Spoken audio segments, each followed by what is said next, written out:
President-elect Donald Trump said Monday when he takes office in 2017, he'll begin to withdraw from the Trans-Pacific Partnership.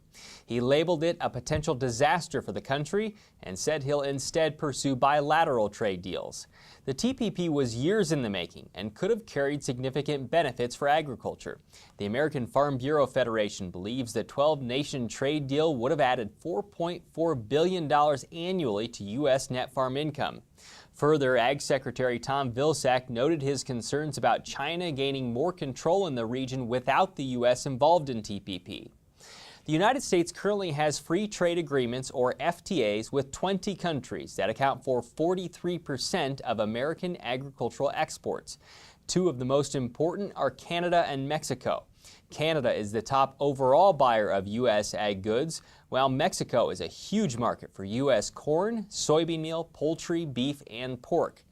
Those two countries may now carry more focus, as Trump has also said he wants to renegotiate or even withdraw from NAFTA, the North American Free Trade Agreement.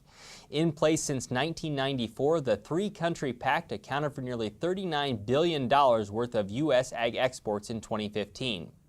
Before Trump announced his TPP intentions Monday, we talked with Iowa State University's Dermot Hayes about the importance of free trade to agriculture and started by discussing the future of the Trans-Pacific Partnership. Well, the results of the election did not push TPP forward. However, I'm still optimistic that something like TPP will emerge over the next couple of years. TPP itself cannot happen unless the U.S. and Japan authorize it. Looks like Japan is in the process of doing so. I think it'll be quite a while before the U.S. does. However, the other countries in the bloc have had negotiations, bilateral negotiations, and they're willing to move forward with something that would resemble TPP but not include the U.S. So when you say something like TPP in the future, does that mean a renegotiated deal? I think eventually we're going to renegotiate TPP and get back into it, but that's probably 2 or 3 years in the future. What does it look like for agriculture? I mean, is there a way that it could be renegotiated to a better deal for U.S. ag? Yeah, U.S. ag did have to give a little bit. Canada kept dairy and broiler subsidies or quotas. Japan is interested in having agricultural policies that offset some of the benefits the U.S. would have received. So there is a better deal out there. But if you look at what happened with the U.S. and Korea, before President Obama came into power, we had a free trade agreement with Korea, and President Obama did not want to sign it. So he made very, very modest adjustments. And we gave on one side, one tariff line, they gave on a different tariff line, but nothing major. And then President Obama did go ahead and sign that agreement. So I would expect something like that to happen here. The truth is we cannot move away from free trade because other countries are proceeding. And if we do not keep up, we'll be left behind. In the meantime, does this, as the Secretary has noted, open the door for China to control the region when it comes to trade? Yeah, TPP emerged in part because China was trying to form a regional free trade agreement, and TPP was our attempt to keep U.S. leadership in the area and to use standards that are acceptable to the U.S. In the agreement, scientific standards.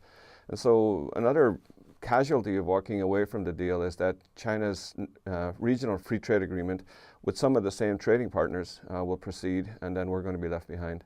And that's going to be the theme here, that you can't just walk away from these because progress is being made elsewhere in the world. And if we don't keep up, we get left behind and we lose some of our best markets. Let's talk about NAFTA. How important is NAFTA to U.S. agriculture? NAFTA is absolutely huge. Basically, the livestock, the agricultural industries in Canada and Mexico and the U.S. are fully integrated now. Product often moves from one country to, let's say, from the U.S. to Mexico and then back. And that's true for Canada as well. A lot of our livestock products go into Eastern Canada. A lot of Western Canadian livestock products come down here. As you know, in the auto industry, we export parts to Mexico and they export other parts back to us. So there's a complete integration, and it would be devastating for all three countries if we tore up that agreement now. Yeah, what would it look like with the U.S. withdrawing from that or trying to renegotiate it? Well, renegotiation can happen. With any deal, after 15 or 20 years, people see some snags and flaws. And so I can see how we could improve the agreement for everybody, Canada and Mexico included, by making minor tweaks in areas where it's obvious that mistakes were made when the original agreement was signed. But that's completely different than tearing it up, because it would probably set the U.S. economy back a couple of percentage points if we were to just tear up that agreement and close our borders or put duties on imported products from those countries. Because many of the products we would be importing, we currently import from them, originate in the U.S. and move there for value added of some sort. You hinted at this earlier, but just how critical is free trade to American farmers and ranchers? Well, we produce a lot more food than we need, so 90% of our customers are outside the country. In the livestock sector in the U.S., there's some growth going on, and the U.S. consumer is not capable of consuming all that extra product, so we're building for exports. We have an enormous land base relative to other countries. We're a natural exporter. We have a comparative advantage in that area. And it's just a matter of opening the markets to get our products out of here. If we try to keep all of U.S. agricultural products inside our borders, prices would fall tremendously and agriculture will be devastated.